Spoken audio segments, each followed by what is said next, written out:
Hey guys, welcome to Honey, We Need to Chat. Where we believe when communication dies, bad things happen. Here's a clip from our podcast. Let's get chatting. Honey, we need to chat. First story on Reddit is called Balancing Motherhood and Marriage. My husband and I fight all the time. It's mainly about housework and caring for our baby. I'm on maternity leave, but will be going back to work soon. He does no housework at the moment and tells me to chill out when I ask him to contribute. He often falls asleep after work or dodges looking after the baby, so I don't really get a break. He said if I don't do the housework as much, maybe I could relax a little more. He calls me highly strung. He does sometimes offer to help by looking after our baby for the day on a weekend every so often, like once every 2 months, so I can get a massage, etc. But what I would prefer is his help from the day to day so my stress levels don't build. We can't really communicate about it anymore as it ends up in a yelling match. He gets very angry for the most infuriating reasons. Today he fell asleep on the couch. I went to go to bed and he woke up and told me off for leaving him there as it wasn't comfortable and rude. And even earlier today, when he got home, I asked if he could watch the baby as I didn't have a chance to have a shower. He told me to do it quickly and that he would prefer if I gave him notice before he got home if I needed him to look after the baby. He later apologized for this. I don't even know what my question is, but I'm really finding it hard to balance his mood swings with the day-to-day load of managing a household and looking after a baby. Anyone else have similar experiences? I've been in an emotionally abusive relationship before, and I'm not sure if this is one also. I can't identify it as I'm too close to the subject. I actually, in my head, I'm like, oh man, I wish I had the Dad's Group crew here to hear what their opinions would be on that. Because straight away my mind goes to it's becoming a parent is so tiring. You know, it's very, very tiring. And we talk back about when, you and I have reflected back when we were renovating the house and we were so tired and our communication was one of the first things that dropped. Like our ability to communicate well and to fight well and to argue well, like that was the thing that dropped the quickest, I guess, and which was so ironic because we've been doing this podcast and everything else as well, right? Which also just shows that we're definitely in this growth period still. Yeah. And so, yeah, like so hearing that, I'm like, all right, cool. They're tired, like parenting is tiring. And, I was struggling yesterday, right? Like last night, you were asking me, am I getting overwhelmed and so forth because it's getting snappy with the kids. And for me, it wasn't the tiredness. It was tiredness definitely was a part of it, but my back's been sore. My lower back's been sore. Yeah. And it's like this thing that it's not that the kids have been overly difficult on doing it or anything else like that, but I'm in a situation where I'm uncomfortable and it spikes my reaction. And again, like can come back to this scenario here where tiredness creeps in, and their ability to communicate well has been dropped because of another circumstance. Yeah, absolutely. There's lots of factors there. I think setting aside like him getting mad at her for not waking him up when he was asleep on the couch is an interesting thing. I think that's not really her responsibility. Did he say he apologized for that after? He did apologize for that after. Yeah. So he obviously realized that's not right. Yeah. But setting aside some of the, I guess, specifics for these people, because I have no idea. And I know she asks at the end, is this emotionally abusive? I've got no idea. And I can't speak into that because I don't know. There definitely are so many layers that go on in relationships. And I was thinking about how she does a lot of housework and he tells her to chill out and that if she didn't do so much, she wouldn't be so stressed. So obviously his perspective of it is you're doing more than you need to. Yeah. And then her perspective of it is you're not doing anything. So now I have to do it all. Yeah. And so I think neither side of those things is wrong and neither side of those things is accurate. So like him saying just don't do so much and you wouldn't be so stressed is probably not true. She probably still would be stressed and probably he doesn't understand because he's not doing the work what needs to be done to keep the house going. Yeah, and I think you just pinpointed on a pinpoint, a good point. There was that, she, if you didn't do as much, you'll be less stressed. Well, she might be stressed because of the mess. You know what I mean? Like, so different people have those different triggers there. It's like, well, actually, I need a clean house. Like, I feel, you and I have had this conversation before when you had more kids at home. We got a lot of our kids in school now, but when you had more kids at home, you would say things like, when the bin is full, if the bin hasn't been emptied, the whole house feels like a mess, or the dishes aren't done, the whole house is a mess. So it's like this whole feeling thing for you as well. You couldn't relax as and it's much. super overwhelming. Exactly. And that was, and that was really great for me to be like, cool, well, I need to prioritize the bins. And I don't do it perfectly, but it's just that thing for me to be like, all right, cool. The bins and dishes are a big help for you. If I can do the bins and the dishes, that's a big help for you.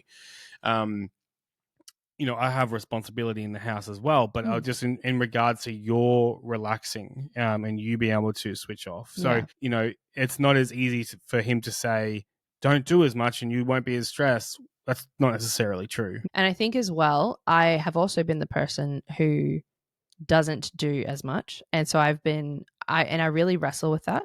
And sometimes I can't even really think of a specific scenario, but I know this feeling of being like, it doesn't need to be done. And now I feel guilty that I'm not doing it, but you've chosen to do this. Isn't even necessarily you. It could be when I was growing up too. Like you've chosen this is the task you want to do. I don't think it needs to be done right now. And I now feel guilty, which is also a self-inflicted guilt. But unfortunately, self-inflicted guilt often gets like projected back because even though the person might not be complaining, you still react out of guilt, and then you often it's a defensiveness. It's just a spiral, basically, is what I'm trying to explain. But I do remember the feeling of like I'm not wired this way, or I don't see it, or I don't have this like internal motivation, or I haven't kind of tapped into whatever that is that some people have where they just can maintain their house really well. And so then I don't get it. And I also then feel guilty on top of that. And it's a really interesting dynamic because I find it at least really paralyzing. I find it really like instead of it being like a motivation to then go do stuff. And we've spoken about this a lot across the board. Like Blair is he's really like, we need to do this. And that kind of motivation, it motivates him to do it. So he'll be like, oh, we really should save more money, or oh, we really should eat more healthy. And that's the thing that then he's like, yeah, I'm going to eat more healthy. Whereas when I'm like, oh, I really should do this thing, it really like just shuts me down. If I'm like, yeah, I really should be saving more money, and I get anxious about it, like switches from just a motivation to an anxiety, it shuts me down really. Like it's taken a while for me to understand that. But instead I could be like, I want my house to look this way. If I reframe it to be like what I want rather than I need to do this thing, that's what I find motivating, which isn't everybody. So I don't know what his deal is. I don't know if, but I wonder if he knows how little he does. If he knows how much she does and how little he does, and he's just stuck in this spiral of like, I feel like a horrible person because I'm doing nothing. And even this like sleep thing, like he apologized for it. I feel like a horrible person because I'm doing nothing and I'm reacting out of it. And he's just stuck in this like wheel spinning cycle. Yeah. And doesn't know how to do stuff. Yeah, well, two things to that. Like, so a big part of what you just shared then was then also helping me to know how to talk to you about it, right? So for me to be like, yeah, okay, we need to save money, we need to do that, it shuts you down. There's a point where it's like, cool, well, what gets me going? And that's the deciding it and doing something about it. But if I want you on that journey too, I can't just do that. I have to also approach you in a way that's not going to make you shut down. So that's a growth point there. Secondly, as well, like what you just said, then you mentioned about, you don't know what his deal is. Like he might be feeling guilty. He's not doing anything around the house. Again, we're only getting one side to this story. I remember, I think it was last week or the week before, there was this conversation that we were reading out about how a mum was saying like, you don't do anything around the house, and from his perspective he's like, well, I do a lot around the house. I do external, like I like the building stuff, I do the lawns, the bins, like he does certain things around the house. And so it's again, we just gotta be careful on our lens of him. We don't know the complete story, so we don't know the other things that he does. What this story shows me though is that she could possibly be feeling overwhelmed with the chores that she is doing, and as well just feeling that disconnect with that team element to the parenting and the chores inside and stuff like that too. So for a lot of guys, it's I don't know what they want, it's like, I want you to do more. Okay, I'm doing more. I'm going to go mow the lawns. I'm going to do, I'm going to take the dog for a walk. And it's like, oh no, you're missing the point. She's not saying do more in general. It's like, come help me with this specific thing. Take things from me. Exactly right. And sometimes that's not communicated clearly. It's the communication is do more. The guy receives that, do more. Got it. I'll do more. But it's not meeting the person where they're at, the mum where they're at, or the, whatever else, and vice versa too, right? You see that both sides. I come from the perspective a lot from the dad side of thing and the male side of thing because of the work that I'm in, and a lot of the conversations that I have with dads of that. I don't know what she wants. She says, I do more, and then we're back in this fight. I'm like, I don't know what to do from here. And we've even had guys write in and say, like, a topic that they want to know more about is, how does my partner think? There's this whole unspoken part of a relationship, and I'm like, I just want to know what she's thinking, so I can actually do what she's wanting me to do, like to fill that gap that she might have. It's just like frustration that's boiling too, which also could be feeding into their arguments and stuff as well. Yeah, I totally agree. To be fair to her, I think she does mention in the story that she's tried to communicate about this and that it ends up in fights. Yeah. So, but again, I 100% agree. I think there is a miscommunication. I think there sounds like there is a miscommunication. What else it sounds like is mismatched expectations about what will be done. Yeah. And as we've mentioned so many times, and as applies to almost every story, how you're raised will really impact this. And so you'll come into a relationship with an idea, even when we spoke about these things, like we went through premarital counseling and we spoke about these things and identified them, and we were working with a counselor as well. And so we had that foundation, and we still have things that we bring in without even realizing as expectations and project onto the situation. And I think this is a super common story. Yeah. I think this is, again, removing their specifics. I don't know anything else that plays into her question about the emotionally abusive stuff. But I think it's a really common story to have this kind of miscommunication around what is going to be done, what you need. She might be saying she needs more help, and he might not understand what that means. Maybe they haven't gotten super clear.